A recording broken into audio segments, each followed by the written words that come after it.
আজ আমরা screw gauge নিয়ে আলোচনা করব। এখানে একটি স্ক্রু গেজ দেখানো হয়েছে। এই স্ক্রু গেজের এই অংশটুকু বলা হয় স্টার্ট, এই অংশটুকু বলা হয় স্ক্রু, এবং এই যে স্কেলটা, এই স্কেলটাকে বলা হয় পিচ স্কেল বা লিনিয়ার স্কেল। এই স্কেল সাধারণত মিলিমিটারে দাগাঙ্কিত থাকে। এই যে স্কেলটা, এই স্কেলটাকে বলা হয় সার্কুলার স্কেল। এই স্কেলের কোনো একক থাকে না।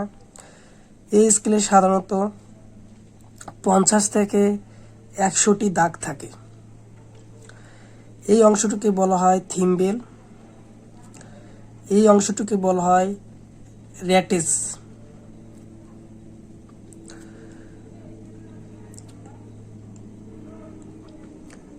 আমরা কোনো বস্তু যদি দৈর্ঘ্য পরিমাপ করতে চাই, ক্ষুদ্র বস্তু, তাহলে আমরা স্টার্ট এবং স্ক্রু এর মাঝখানে রাখতে হবে। থিম্বেল হচ্ছে সাধারণত আমরা এটা রোটেট করে, থিম্বেলের কাজ হচ্ছে রোটেট করা। এই স্ক্রুকে স্টার্টের কাছে নিয়ে আসা অথবা স্টার্ট থেকে স্ক্রুকে দূরে নেওয়ার কাজটা করে থিম্বেল।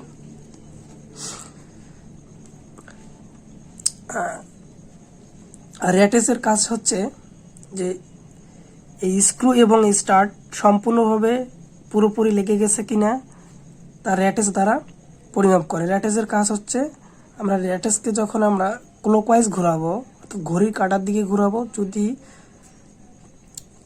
শব্দ করে 2-3 বার, তাহলে বুঝবো আমরা এই স্ক্রু এবং স্টার্ট পুরোপুরি মিলে গেছে। অর্থাৎ এই অংশে পূর্বে পরীক্ষা শুরু করার পূর্বে, অর্থাৎ এই স্ক্রু এবং স্টার্ট সম্পূর্ণভাবে লেগে থাকে। যেমন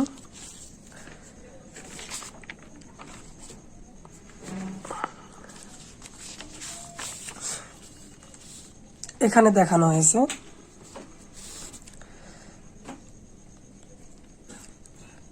এটা হচ্ছে সার্কুলার স্কেল,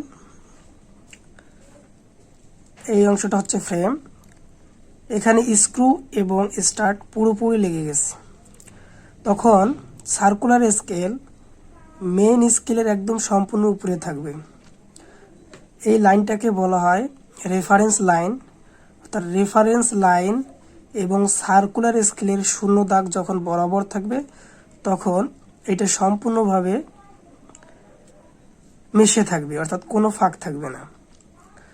আর এখানে লিনিয়ার স্কেলের শূন্য দাগের সার্কুলার স্কেলের শূন্য দাগ একদম মিলে যাবে, অর্থাৎ রেফারেন্স লাইন বরাবর সার্কুলার স্কেলের লাইনটা শূন্য দাগটা মিলে থাকবে।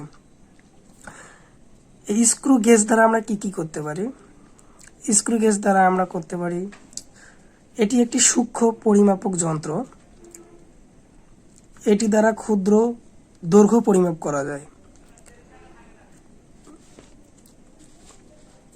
তারের ব্যাস বা ব্যাসার্ধ পরিমাপ করা যায়। পাতলা পাতের বেধ পরিমাপ করা যায়। দশমিকের পর 3 অঙ্ক পর্যন্ত সঠিক পরিমাপ করতে পারে। এটা হচ্ছে সবচেয়ে ইম্পর্টেন্ট বৈশিষ্ট্য এই যন্ত্রের সাহায্যে। এই যন্ত্রের সাহায্যে আমরা দশমিকের পর 3 ঘর পর্যন্ত পরিমাপ করতে পারবো। অর্থাৎ কোনো বস্তুর দৈর্ঘ্য বা ব্যাস বা ব্যাসার্ধ, যেটাকে আমরা মোট পাঠ বলবো, মোট পাঠ সমান দেখা যায় রৈখিক স্কেলের পাঠ প্লাস চক্রাকার স্কেলের পাঠ গুণন লঘিষ্ঠ ধ্রুবক। আমাদের এখন জানতে হবে চক্রাকার স্কেলের পাঠ কি এবং লঘিষ্ঠ ধ্রুবক কি, এবং আরো জানতে হবে পিচ কি।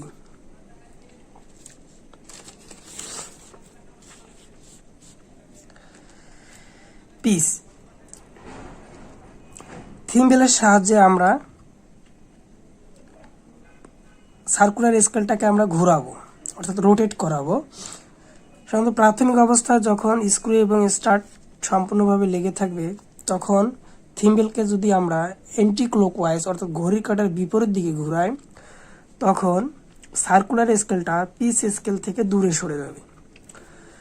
এবং যদি আমরা সার্কুলার স্কেলটাকে সম্পূর্ণ একবার ঘোরাই, তাহলে দেখা যাবে যে পিচ স্কেলের 1 ঘর অতিক্রম করছে। সাধারণত পিচ স্কেল বা লিনিয়ার স্কেল মিলিমিটারে দাগাঙ্কিত থাকে এবং প্রত্যেকটি ঘরের মান হচ্ছে 1 মিলিমিটার। এবং সার্কুলার স্কেলের ঘর সংখ্যা থাকে সাধারণত 50 থেকে 100।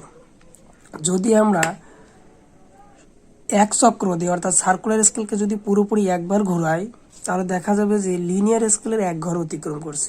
আর লিনিয়ার স্কেলের এক ঘরের মানকেই বলা হয় পিচ। তাহলে আমরা বলতে পারি বৃত্তাকার স্কেলকে সম্পূর্ণ একবার ঘোরালে রৈখিক স্কেলের যে দূরত্ব অতিক্রম করে তাকে পিচ বলে। অর্থাৎ যার কারণে লিনিয়ার স্কেল বা রৈখিক স্কেলকে পিচ স্কেল বলা হয়েছে, কারণ পিচ নির্ণয় করতে হয় সাধারণত রৈখিক স্কেলের এক ঘরের মান, অর্থাৎ লিনিয়ার স্কেলের এক ঘরের মানকেই আমরা পিচ বলি।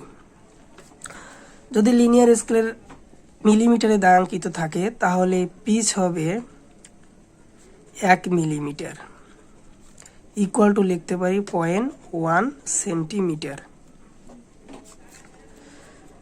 এখন জানবো আমরা লঘিষ্ঠ ধ্রুবক কি। বৃত্তাকার স্কেলের মাত্র এক ভাগ ঘোরালে এর প্রান্ত বা স্ক্রুটি যে দূরত্ব অতিক্রম বা সরে আসে তাকে বলা হয় list count. List count equal two লেখা যায় পিচ বাই বৃত্তাকার স্কেলের ভাগ সংখ্যা। আচ্ছা, আমরা এখন জানবো আসলে লঘিষ্ঠ ধ্রুবকটা কি। আমরা সার্কুলার স্কেলটাকে সম্পূর্ণ একবার, অর্থাৎ 100 দাগ সংখ্যা আছে, অর্থাৎ একবার ঘোরালে 100টা দাগ অতিক্রম করবে। 100টা দাগ অতিক্রম করলে, অর্থাৎ 100টা ঘর অতিক্রম করলে লিনিয়ার স্কেলের এক ঘর অতিক্রম করবে। অর্থাৎ সার্কুলার স্কেলকে সম্পূর্ণভাবে একবার ঘোরালে লিনিয়ার স্কেলের এক ঘর অতিক্রম করবে।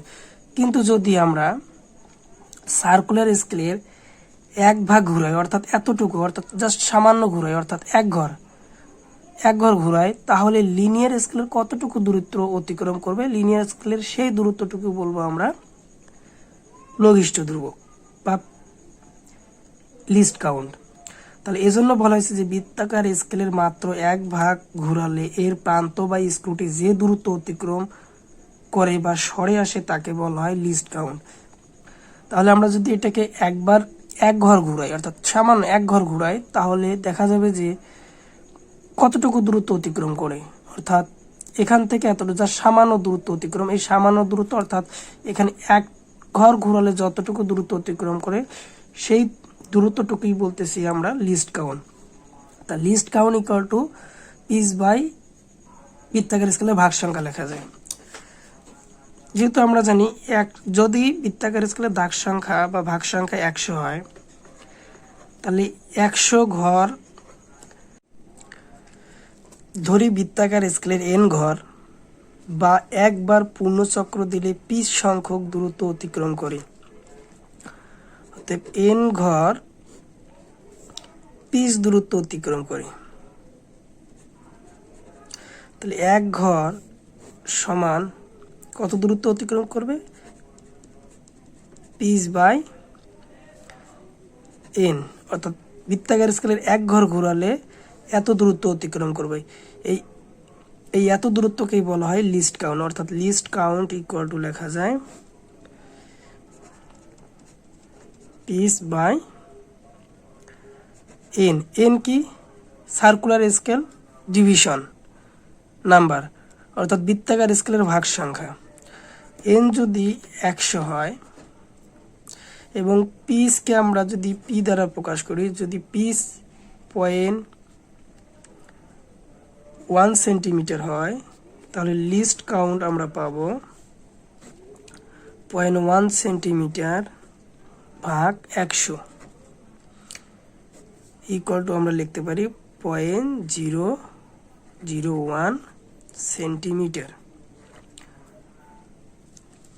অর্থাৎ স্ক্রু গেজ দ্বারা দশমিকের পর 3 ঘর পর্যন্ত সূক্ষ্ম পরিমাপ করতে পারে, কিন্তু স্লাইড ক্যালিপার্স দশমিকের পর 2 ঘর পর্যন্ত সূক্ষ্ম পরিমাপ করতে পারে।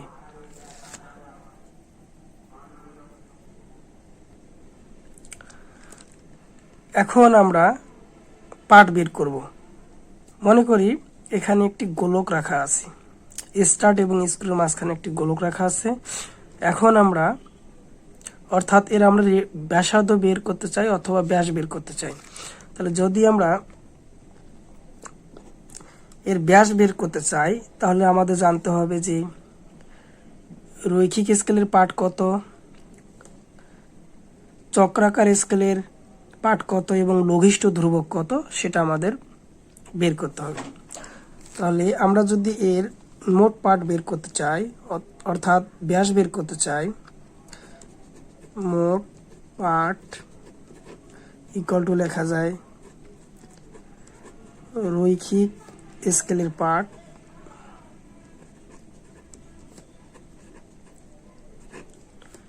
যোগ চক্রাকার স্কেলের পাঠ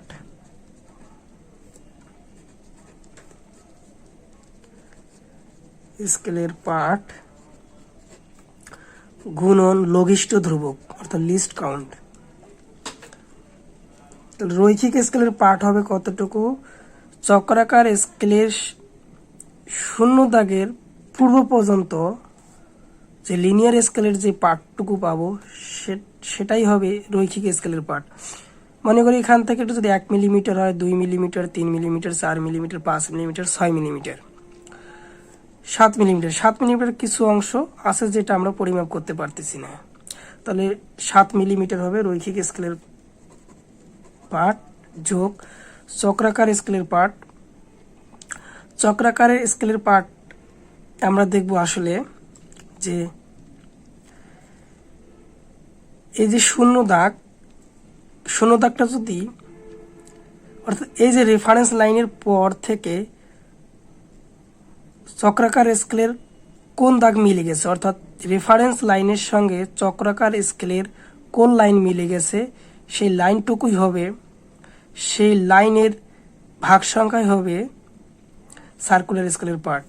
যদি এখানে 10 নম্বর লাইনটা মিলে যায়, রেফারেন্স লাইনের সঙ্গে যদি 10 নম্বর লাইনটা মিলে যায় তাহলে চক্রাকার স্কেলের পার্ট হবে 10।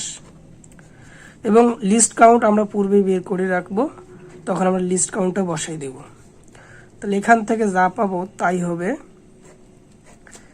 এই গোলকের মোট পাঠ তথা ব্যাস।